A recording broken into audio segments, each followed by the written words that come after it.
Hello everybody and welcome to the FMSCOUT YouTube channel. In today's video we're going to be doing a tactical recreation and bit of analysis on Carlo Ancelotti's AC Milan team from the 2004-2005 season. This Milan team under Ancelotti are probably most famous for losing the Champions League final to Liverpool after being 3-0 up in Istanbul in 2005. But during this period, not only was this team a world-class team on paper, but they played quite a different type of football compared to most Italian teams. And during this period, the Italian league was actually a very competitive league to be in. I think what that Champions League final did is it showed you them at their best and them at their worst. You could see that with their system and the players and the quality they had, that when they got things right, that they were fantastic and almost impossible to stop. But that also they were quite a flawed team, and that if teams could set up correctly against them, that they were a team that could be beaten. So here we're going to try and focus on things they did well and try and recreate those and try and minimise all of the negative parts of their setup and their system. And if you like what you see in this video, don't forget to hit that like button and subscribe to the channel. Before we begin, I think it's important to acknowledge a couple of things regarding the match engine. The first is the way that wingerless, narrow formations defend in the match engine. The match engine makes narrow systems, wingerless systems with a back four, defend quite abnormally. The second is the striker movements. As you'll see with our analysis, Milan's hardest working players by quite far, I think, with the strikers. Not necessarily for what they did out of possession, but more to do with their movements off the ball and how much running they had to do and how much they were used. And to try and get them to make the complete exact movements was a little difficult to get perfect in the match engine, but we got it close enough. And this, yeah, just something else to mention before we see our analysis going forwards. The last thing is set pieces. Now, I don't understand what's happened with this tactic, but as you'll see from the analysis of the actual save in Football Manager, a lot of the goals that we conceded were from set pieces, and it didn't seem to matter what I changed to. We just kept conceding, and I don't know whether it's to do with the team that I used or whether it was to do with the formation, if there's like a slight glitch with what I did. I have no idea why it was so bad, but if you took the set piece goals away, we would have had by far the best defensive record in the league. So just something, again, to note going forward. I don't understand quite what happened with that. And if you've got a good set-piece routine that you can add to the tactic, this tactic probably could do wonders for you. So let's have a look at the save that we played through with Milan and then have a look at some of the holiday tests as well. So with Milan, we did win the league on 85 points. What's important to remember is this is the very first save that I did. So normally on a recreation, I'll start a save and just, tweak the tactic throughout. And once I get it close to what I think is good, I then restart from the beginning with it as it is from the start to try and give it the most realistic amount of points. This one is the same save all the way through. The only downside to it is we did drop a lot of points at the start, which is why it's so low, but I think it would have been a lot higher if I'd have played through from the beginning. Average possession, we finished 8th on 50%. I think when you see the analysis and you see how Milan played, that isn't a total surprise with how the Football Manager match engine sort of takes in the information that we're giving it. Clear-cut chances, we finished on 45, which is far more than everybody else. So it works out really well for creating clear chances. Conceded from corners, as you can see, 7. Conceded from indirect free kicks, 7. And penalties conceded, 0. So as you can see, a few different statistics for us there, which make it a very intriguing tactic. It's not the norm for what you'd expect from a tactic like this. Now, when I create a tactic, I actually play through the season myself and play the game as I would. To give it the most, what I think is real potential of the tactic. So now we've had some of the results in Football Manager, let's have a look at some analysis from real life and see exactly what we're trying to recreate. Okay, the first thing to mention is that they didn't just use one system under Ancelotti. So yeah, there were different systems they used. I've based it purely on the sort of 4-3-1-2 narrow diamond with 2 strikers system they used. And in the Champions League final, they went with the 2 strikers. So I thought it would be best to try and recreate them with that system in mind. I think the first thing to note here is just how different teams played back, even in 2005. Not only did the team set up differently against you in terms of the opposition, but teams in general were very different in the way they played, and teams generally were more direct. Now, when I say direct, I don't mean direct as in the air necessarily. So it could be that you're playing lots of through balls or you're trying to, play through the opposition or beyond the opposition. When I'm saying direct, I'm meaning that. I'm not necessarily meaning in the air. The first issue you'll notice with this system is that there's no width, especially if the wing-backs aren't high. So they have to get width somehow. Now, most teams will try to build up possession in this kind of system, you would expect, and then use their wing-backs to be their width. The problem Milan have is that on both sides, they've got extremely aging wing-backs in terms of Cafu and Maldini. I think the issue for them is that if they kept setting themselves up in a system where both wing-backs were high and wide very early, is every time they lost the ball, they'd have their 2 wing-backs having lots of transition, lots of sprints, high-intensity sprints to get back, which they're just not built for. So in a narrow diamond, you have to get width other ways. The main way they like to do it is they like to get their strikers to pull into wide zones. So what you're going to see here is you're going to see Pep Guardiola's pitch again that we've broken down into zones. The reason I'm using this again isn't because they play like Guardiola at all. It's purely because I think it breaks up the pitch really well. It makes it easier to see and understand when you're trying to analyse a team. So when a central midfielder has the ball like Pirlo does here, he's got not many options. The opposition have screened a lot of the passes into the middle. He's got to go wide or retain the ball. And like Milan were quite happy to do back then, they were quite happy to go straight beyond the lines of the midfield and straight into the front line. So this direct pass does happen to be in the air, but I don't think it really matters because the principle is they wanted to get the ball to the left striker. It doesn't matter the fact it was in the air. It could easily have been on the floor. The situation dictated that. That's one of the ways that Milan get their width, is the striker pulls into the wide zone and they can create some patterns from there, which we're going to go into a little later. But let's just look at the principle for now that the left striker or the right striker, one of the strikers, can pull into that wide zone and be the width for the team. Okay, this second clip starts a lot higher at the pitch, but you can see a similar principle here. Maldini's on the ball and he's about to play the ball into Gattuso, who's the left central midfielder in this game, who's in the wide zone. And as he's in the wide zone, Maldini's gone more central and then he's going to pass him the ball. So you can see there's no overlap really here. And not only that, but it's just a good example of, yet again, there can be somebody different other than the fullback to get into the wide zone and be the width.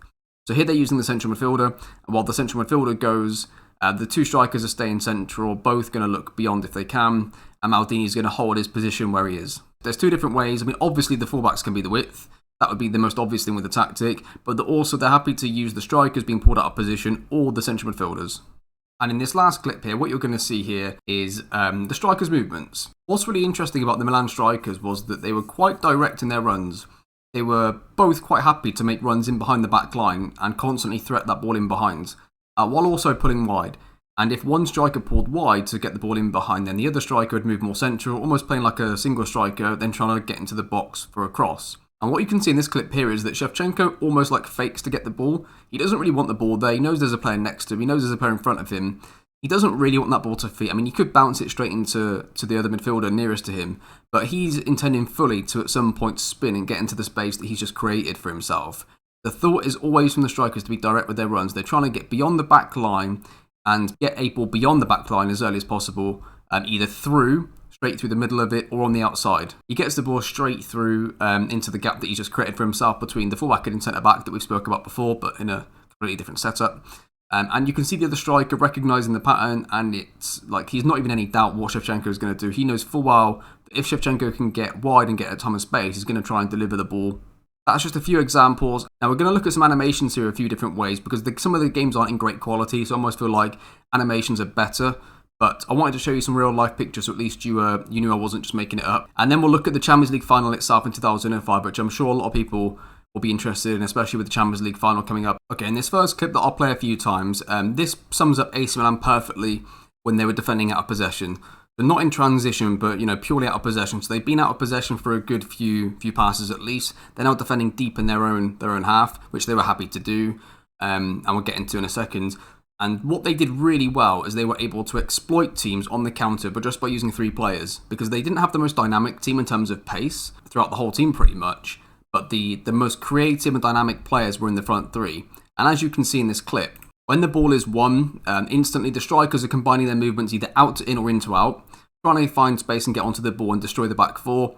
One thing they like to do, which you can see here, is do crossovers. So the right striker runs from right to left, the left striker runs from left to right. It brings the fullbacks in, so they both go with their runners temporarily to make the back 4 even more narrow. Then Kaká can either then play the ball on the outside to the striker that's in space if he's got a bit of space, or if it disorients the back 4, if there's a gap, to just go through or over the back 4 straight into the player. So in this second example, it's going to start the same way, the clip, every time to try and show the point. But yeah, this time the striker has pulled wide into a wide zone to get the ball off of the 10. Again, this is just for demonstration purposes. Obviously, while he's moving out there, I'm sure the fullback would have gone a lot earlier. But the point is that you can see he's trying to pull wide to get onto the ball so that the ball could have gone from the central midfielder straight to him if he's early, or if not, when the ball gets to Kaká incidentally, the ball then goes up to the striker. And then after this, the striker that's in the middle, who is the right striker, now becomes almost like a lone striker. Now with Kaká supporting from deep, and he's going to go and join him and become like a second striker.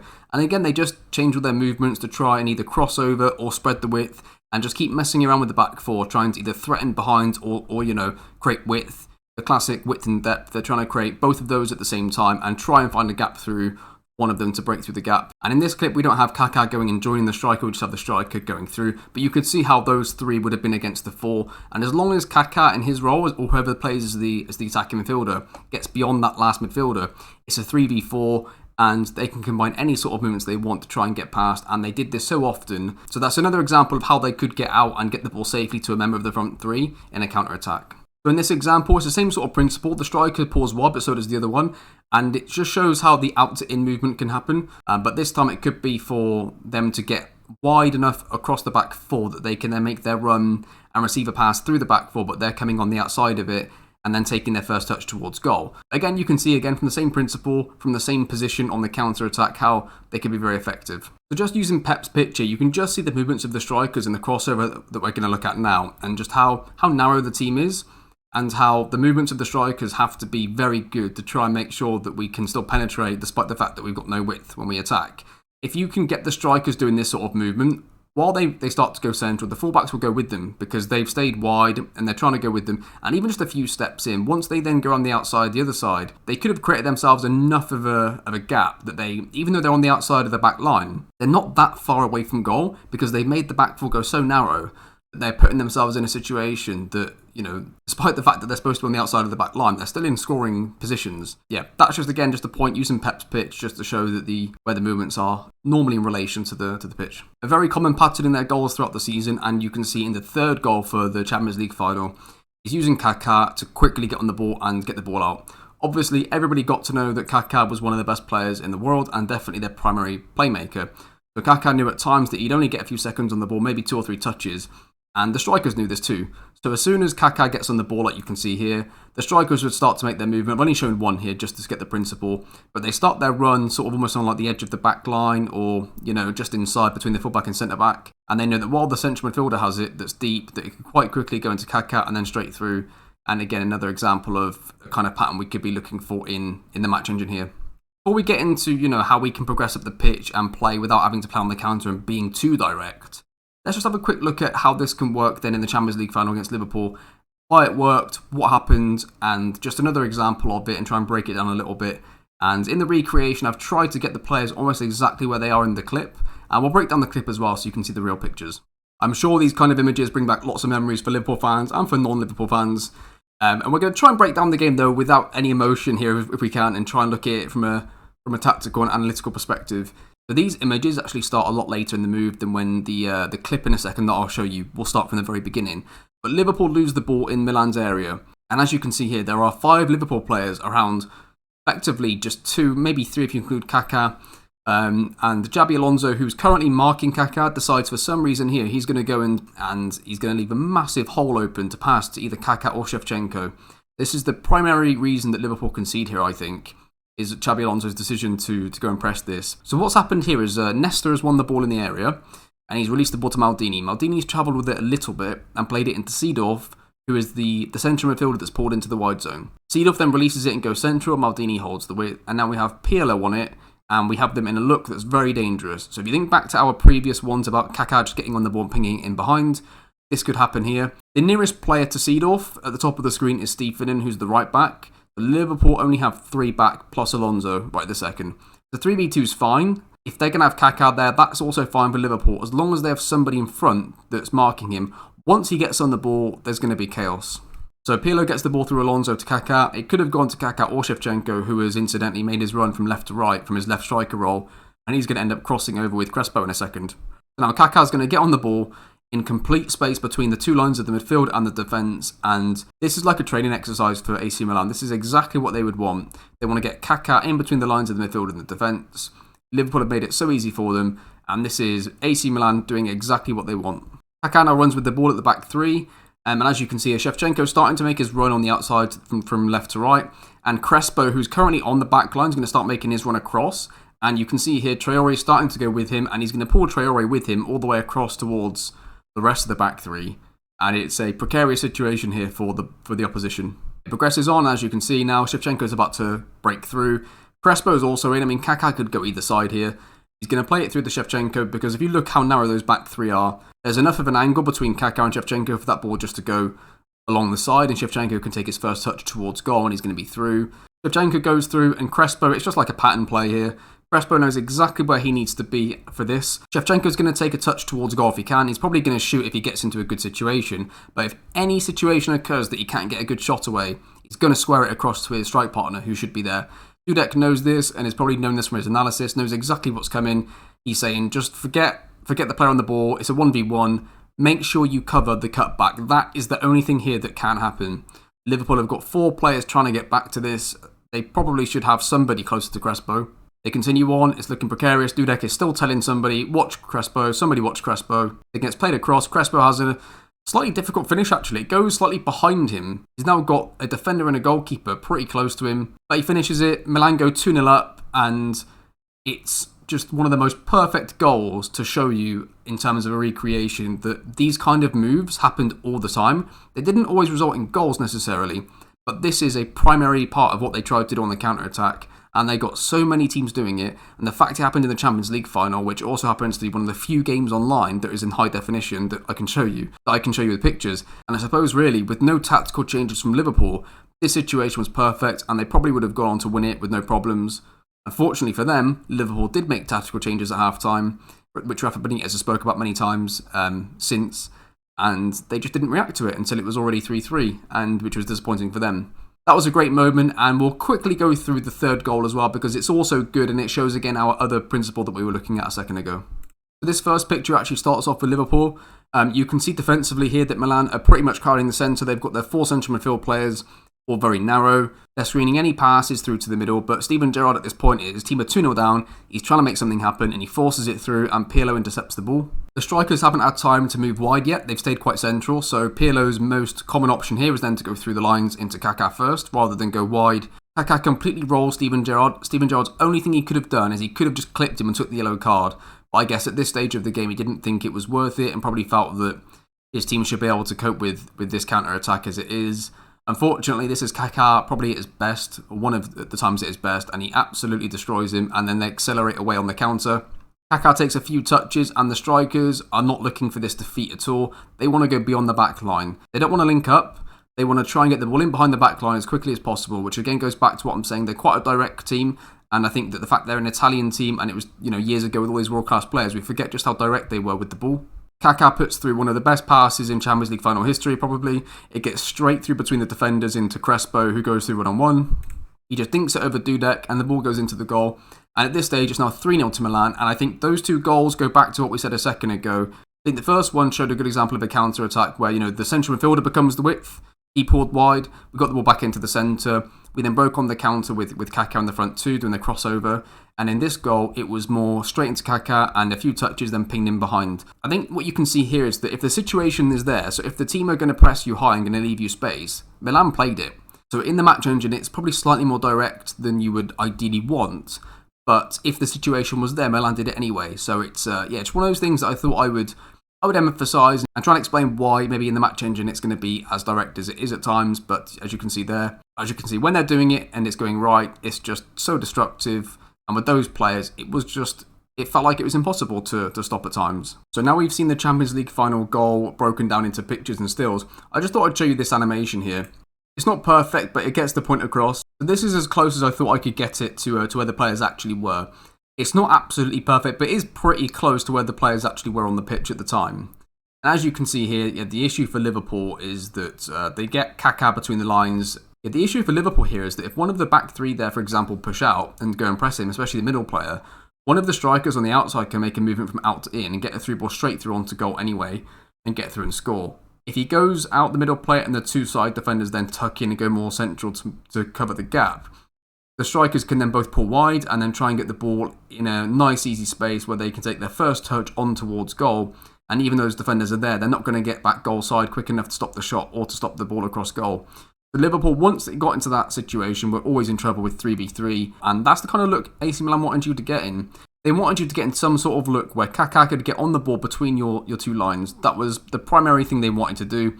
If it couldn't happen, it was fine. They'd use their strikers to go wide. They find other ways. But if they could find that as a potential solution to their issue in any game, I think that's the first thing they tried to do when they could. So considering there is no natural width in the tactic, and if we can't get our Kaká, whoever we play as Kaká, in our system on the ball, what other ways can we solve this issue? And let's have a quick look at a couple of ways here. In the first one, you're going to see the basic premise of the strikers pulling wide. Both of them can pull wide. Normally, obviously, they don't quite both stay that wide. Normally, one would go wide, one would go to the middle. But the point is that one player can pull into a wide zone and be the threat there. And you could either have a central midfielder nearest to make a run in that gap between the fullback and centre-back, like we said in the Pep video. Or you can have the other striker going into the box for a cross, or Kaká, or many different people can combine. But that at least gets you up the pitch. It gets you on the ball from a middle zone up to a much higher zone, albeit wide. And at least it progresses you up the pitch, and then you can do what you want from there. So that's one way they can progress up the pitch quite safely and provide themselves some width. Obviously, the main one you would think here is the fullback or wing back. And as we spoke about why Milan didn't do it, it would make sense though if you had the players to do it that they would do this, and they did do it. Like Cafu was very attacking still, despite the fact he was older. He did still make these kind of runs, maybe not just as aggressive as early as possible.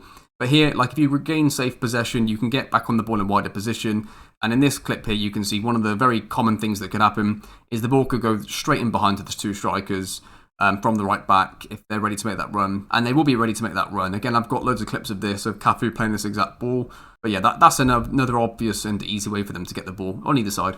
This one here is slightly interesting. So the striker pulls wide, and this happened a few times where you would think maybe a central midfielder or maybe even Kaká would try and get on the ball. But actually what would happen is the other striker would come across the back line. And because he's running so far from left to right, it's very hard for the message to get passed on to the whole back four that he's going to make that run quick enough for them to stop it.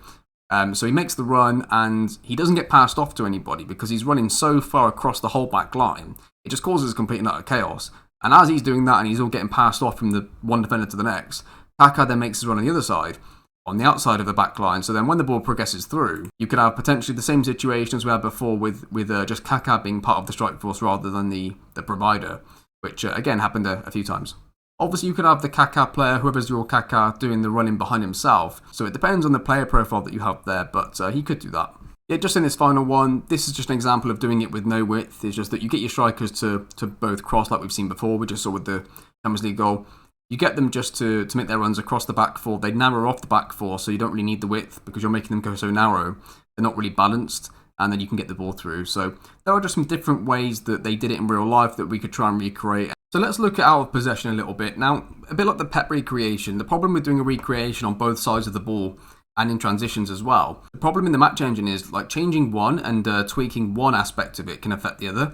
That makes an overall recreation very difficult. So I primarily look to just focus on the in possession when I do my recreations, but I try to make it as close as possible out of possession as well. I think this one is actually pretty close, to be fair. In this first clip, or for you, the first set of images, again from the Champions League final, you can see that Milan drop off. The defensive line are quite happy to go deep, which is absolutely fine. But what is interesting is how aggressive they do press the ball once you get past their line of engagement.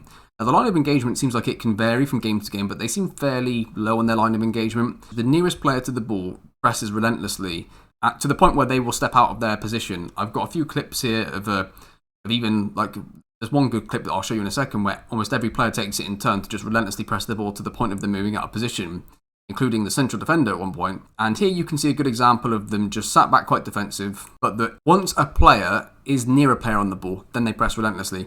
So if they happen to be 20 yards from the player, they don't just run at the player randomly, but they try and progress slowly to the point where they can get pressure on the ball. Once the pressure's on the ball and the ball's released to a different player who does have a player close to him, that player's then relentless again. So it's really hard to try and tweak that in Football Manager to get that to come out perfectly. So you have to cut corners here and there to try and get what you want. But the idea is that they're not just a deep defending, like low block, no pressing type team. They really weren't like that. They were very tenacious. I mean, they had Gattuso in the team. He was relentless with his pressing and bringing down players and breaking up the play. And Seedorf here goes quite close to Garcia, and he wins the ball, and they go straight in afterwards into Kaká. Now, this isn't part of it. I just thought I'd show this anyway because it was quite interesting. It's from this very first defensive clip. They do break through. They play an exact pattern of what we talked about in possession, and they actually do score. This goal is often forgot about in the Champions League final because it was offside. But what's interesting is Shevchenko just keeps changing his run. He goes from in to out, then out to in, then in to out, then out to in. Just all the way through, he keeps changing his run. Eventually, Kaká gets him the ball. Straight through the gap between the fullback and the centre-back. He slots it in, runs off celebrating. Unfortunately for Shevchenko, he's about half a foot offside, and yeah, it shows just how close it could have been for Milan. In this clip here, you can see, or in this series of images rather, you can see that every time the ball goes to a different player, that a different Milan player is relentlessly pressing them and getting very tight to them and trying to win the ball. And yeah, in this whole clip, you can see them that they're relentless with their press. They up to the point where they follow themselves out of their position, which is makes it very hard to then try and make them have a deeper defensive line, lower line of engagement. But then they're going to be quite a high pressing team. They're marked quite tightly to their players as well. So it's interesting to try and get all of that into the same tactic and it try and make sense and it still work. Yeah, so this one was quite interesting. The best example of it, the clip itself is brilliant for you to see it. So in a brief conclusion to that, we're looking to make sure that our line of engagement is slightly lower. We're going to have to make sure that we press intensely and make sure that our defensive line isn't too high because obviously it dropped deep quite early. But they were quite intelligent, the Milan defence, that they would read the ball. If I was able to show clips, I would have shown the fact that what they did really well is they would just recognise the ball. Does the opposition player on the ball have time on the ball and does he have his head up? If he does, we start to drop and we drop much earlier and we drop far deeper. If the player's being harassed, they're happy to start squeezing and step up a little more. But it's really hard to get that across in Football Manager in terms of settings. I think the most important thing for us is that, at least in the match engine, where it's going to make us defend really badly. And one of the issues with it, I'll just say now, in the narrow diamond, you can imagine that the space to exploit is going to be either side of the midfield four. So if the team is defending over to one side, the opposite side and the opposition fullback's probably going to have a lot of space. And in real life, you could find that, and maybe every now and again you overhit a pass trying to go straight to him or trying to get through to him. Might be slightly difficult from time to time. The issue on Football Manager is even the worst teams can absolutely expertly ping it straight across to him every time, and then it puts your fullback in a 2v1 at times on a regular basis. And doing that over and over again, if you create that situation enough, the opposition team will get through eventually, no matter how good the fullback is. And yeah, it's down to the execution of the switch. It's just too good. But then on the flip side to that, what we have is that on the counter attack, there are many times where Milan go too direct, too early, and it goes out of play. Or they go into the striker too far, it goes through to the keeper. But then on the game, our counter-attacks are almost too good and too perfect. So it does even out a little bit, but it can be really frustrating when you can see the inevitable come in and your team just can't win the ball because the game's calculating it slightly differently because you don't have a natural wide player in that wide zone to deal with the fullback. So that is the slight issue with the narrow diamond. But in that case, the one thing that we need to do is we need to try and make sure that we defend in a way that can get out those counter-attacking patterns, those counter-attacking principles that we've showed with Kaká and the two strikers on a regular basis.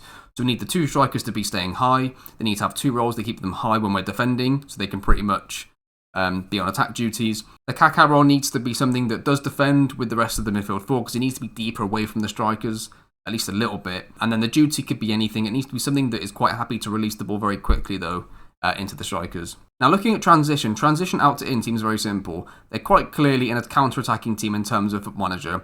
When they get the ball, they try and get the ball through into their strikers if the opposition team is overly committed.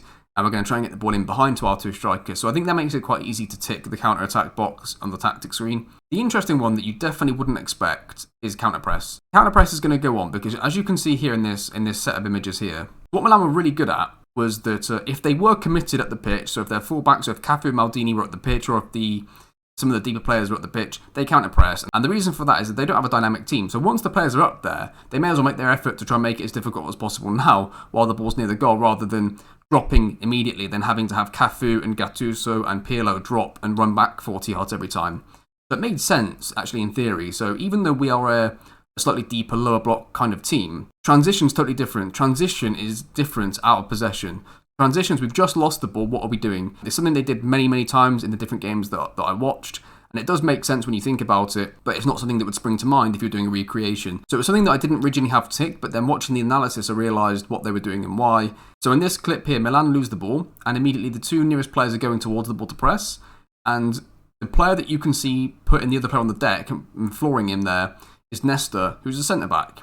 And in a counter-pressing system, while the other team have only got one striker up, because the other striker was deeper, well, if you've got two centre-backs against one striker and he drops in to get the ball and you're trying to counter-press, the centre-back has to go with him if there's nobody else there. Otherwise, they're going to break the counter-press. So I think that pretty much confirms it there, that Nesta's gone with him, knowing full well that if he doesn't go, they're going to turn and get out, and they've got everybody that's just pressed and surrounded the ball. And then later on in the clip, you can see the opposition just punt it clear afterwards, and then Yapstam at the back is completely on his own against nobody. So that's the reason Nesta followed him in so far, was because there was no threat. That was the last player, that was the last forward player, and Nesta followed him in what I would have expected in a counter-press in that situation. Yeah, I just thought that clip was really good for showing it. Again, I have lots of others as well, but due to copyright and time, we'll just leave it there for that one. But that gets the point across, I think you can see of what they're trying to do in that situation. So now we've done some analysis from real life and we've had a look at them and we've talked a little bit about what we would do in the tactics creator and how we would try and translate it. Let's have a look at how it turned out in terms of the tactics screen and what sort of roles and duties and settings that we used. The tactic itself then. So here it is. We've got our goalkeeper, sweeper keeper defend, back four, the wing back support, 200 defenders and a complete wing back attack. Lots of tweaking with the wing back attack. I feel like it gives you the best option to still play through the lines. I feel like that if the complete wing back is a support duty, that it ends up being too back to front. They just end up playing straight into the strikers too much, and you want at least somebody to start moving between the lines a little more on that right hand side because the player in front may not as much. The left side with the wing back in the Mazzala isn't as bad. The Mazzala's a little more free to move, and he does go into those wider zones a little more, which is probably slightly more true to real life, which is good. The advanced playmaker support. Now, if I was to change one role, it would be this one. I've had an attempt with this being a lot of different roles and duties, almost every single one, I think. And this is the best one for the strikers. This gets the strikers to play the best and have the best recreations. I tried offsetting him, which seemed to help a little bit, but I think right now that's the best I could somehow get with the strikers. And the two strikers being a poacher and advance forward, I didn't want them to both be the same role. They both got stay wider on to try and get them go as wide as possible. Going back to right at the start of the video when I said the match engine limitations, they just don't make the same movements as you would ask them to in real life, even with stay wider on. They will go wide, they will get the ball, and it will happen, but they won't be actively looking to do it all the time, which can make it quite a direct tactic in behind, but they score so many goals and they get through so many times one-on-one. It's quite fun to watch, actually, to watch them absolutely destroy the opposition. In terms of team settings, yeah, so we had counter press. I think we pretty much covered that in the last bit. We know that was happening. Roll it out just so that when the goalkeeper gets it, he doesn't just punt it clear every time, although Dida was quite happy to do that in real life. You've got to think that football's changed and the laws of playing out from the back and things like that have all changed. So, yeah, lower line of engagement, extremely urgent, get stuck in and use tighter marking. I think that's pretty much what I could see. I mean, ideally, so personally, I didn't want to have much higher pressing, so extremely urgent. I wanted to have it on less urgent or to leave it on default. The problem I had was the match engine, and this goes back to the scale I spoke about. I had to take away, I think, what would be maybe a tiny bit of realism for the match engine, because the way the match engine defends the narrow diamond, or in this case the 4-3-1-2, is that when you're moving from left to right, they just ping it so expertly. And the more time you give a player on the game, the more deadly they'll be. Even if they are a bang average player, they'll play like they're Pirlo. So that's why that is on there. That's the one thing that I wasn't happy with doing, but I had to do it. It's the only thing I felt like I had to do. Considering it's a blueprint, if I was to suggest two things to go away and potentially tweak to make it even better, I would say definitely one is the set pieces. If you've got some set pieces that are good defensively, definitely change those. The attacking ones are fine. We still scored a decent amount. I think we're the second highest scorers for corners. But definitely defending set pieces would be good. The second thing I think are the two playmaker roles. You'll notice quite quickly that those two don't seem to get that good ratings consistently. I've spoken to a few different people and it does appear from a lot of tactics testers and some of the better tactics creators there are, and they all seem to say the same thing, that there's a slight issue with the player ratings and the playmaker roles. It's partly down to that, I think. It's probably down to the way the tactic is as well, a little bit. But those are the two roles that you probably could look to change and try and get different results. I mean, you could drop the playmaker to the deeper role, play him as a CDM, make it a proper narrow diamond, which was absolutely fine. There's nothing against that. That would still be a fair recreation. It's, I don't think it really matters whether you put Pirlo as part of that 3 or 1 below. It could be either, really. But however it plays in the match engine is the correct answer for me. So if you can play him as something else and he plays like Pirlo did, then fantastic. Let us know. So just to finish off, let's finish off with a few of the clips from the game. I know I've played some of these in the background while I've been talking, but let's just go through a couple of them and just go through the principles of it and analyse a couple before we end the video. So in this first one, you're going to see we play out from the back with Donnarumma, and it goes all the way through. And the important thing I think to note here is the movement from the left striker. And you'll notice I did sign a few players for this save, but like I said, I always play the save like I'm playing it, so I will buy 1 or 2 players. I did use the majority of Milan's players, but I needed new strikers. I needed a Kaká, so I got Pedri in for that. And you can see 3 of my signings combined here for a goal. And I think the important thing to note is that the poacher with stay wider does go wide. He did go quite late, but just a good example of the left striker being able to do it. Here in the second one, you can see Pellegrini, who's playing as our attacking midfielder in this game. Plays the ball through early to the 2 strikers on the counter. They do actually cross over, and obviously Muriel goes through to score there, which is a good example of our crossovers that we get from time to time. This one here is a good example of when the right back does get into the wide zone that they're quite aggressive with the ball. So whenever Cafu, looking back at some of the footage, would get the ball here, he'd quite aggressive with trying to cross it, like despite the fact that if the strikers are marked, he'd still whip the crosses in anyway. You can see here that if the right back does get into those zones, that he's happy to cross it and it's still a threat. This one here is quite funny. It's almost like they were watching the video of the 2005 Champions League final. Pedri's being Kaká and Dembele's being Crespo. They get the ball on the counter. Pedri runs away with it. Dembele runs right in between the gap between the two right-sided defenders there. The ball goes perfectly through to him and he goes through and scores. It's obviously it's not completely the same, but it's very close for a Foot Manager recreation in terms of the goal. So I really enjoyed this goal between these two, and yeah, this one here was good for a different reason. It shows that as a tactic we can build up possession near the edge of the area, and if the wing-back gets on the ball, he can look to slide the ball down the outside of the back line through to the striker, and the striker can finish as a different little variation for us there. This one was good to show the striker pulling wide and the attacking fielder staying central. Plays the ball straight into him and then he scores an unbelievable goal here, does Brahim Diaz, with a dink over the goalkeeper. I think we'll finish off with this one because it's a bit different. It is a goal, but what you can see here is we lose the ball, they're attacking us, and you can see the back line just dropping and dropping. There's not as much pressure on the ball and they're breaking on us. And you can see that it's not a high pressing tactic with the high line. They all drop off. We finally win the ball. We're quite direct on the counter. We get the full back into the wider zone. He tries to then slide the ball into the striker, who's more central. He goes through and then plays it across for a goal. Yeah, hopefully you've got the idea of what analysis we did from real life, what we were trying to recreate, then how we recreated it and how it came out. Like I said, it's a blueprint. If you can improve it and make it either a better tactic or more realistic, or hopefully both, then brilliant. Let us know how you did. For those of you that like this kind of stuff, please let us know if you do. It allows us to know whether we need to make more or less of these types of videos. If you like my stuff personally and the way that I'm delivering stuff, feel free to come over to my channel, The Cult of FM, which will be in the description. I'm really enjoying working with FMSCOUT and bringing these videos to you. It's good for me to combine what I did in real life and then being able to combine it with the game. Let us know what you'd like to see next, and we'll see you for the next one. Thanks for watching.